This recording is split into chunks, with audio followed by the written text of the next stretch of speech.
বেশ সুন্দরী ছিলাম তখন, সবাই বলতো। তোর তো দারুণ বর হবে, দেখবি বাড়িতে লাইন পড়ে যাবে। আমি ইংরেজিতে মাস্টার্স করলাম, শিক্ষকতার ইচ্ছে ছিল, কিন্তু বাবা মা ছেলে দেখা শুরু করলো। ডাক্তার, ইঞ্জিনিয়ার, শিক্ষক, সরকারি চাকুরে, বিদেশে কর্মরত ছেলে, আরও কত শত। রোজ সেজেগুজে ওদের সামনে আসতাম, বসতাম, দু একটা কথাও হতো। তবে শিক্ষা নিয়ে খুব একটা কথা হতো না, কারণ রূপটাই তো আমার টিআরপি ছিল।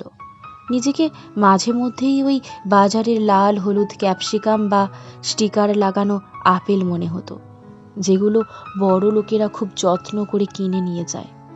বাড়ির গুরুজনেরা এক ইঞ্জিনিয়ারকে বেছে নিল, মোটা মাইনে, ফ্ল্যাট, গাড়ি। আমরা স্বামী স্ত্রী হলাম, হোলি ওয়েডলক। সম্পর্কের শুরুটা ফুলশয্যায়।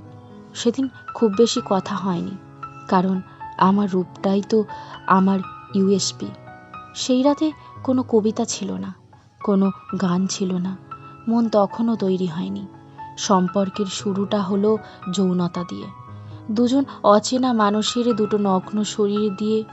হ্যাঁ, শুনতে খুব কঠিন লাগলেও এটাই বাস্তব, কোনো প্রেমের কবিতা নয়।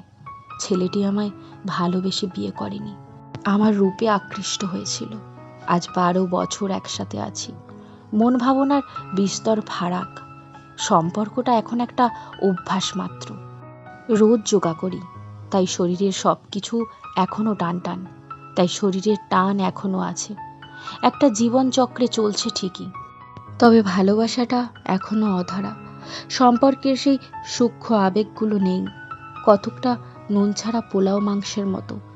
সবই আছে, কিন্তু জীবনের মেঘরোদ্দুরটাই নেই। আমরা আধুনিক বলি বটে, কিন্তু সম্পর্কের মেঘরোদ্দুর বুঝল কজন? তাই তো আজও খবরের কাগজের বিজ্ঞাপনে সুন্দরী পাত্রী চাই, বারবার খুঁজে পাই।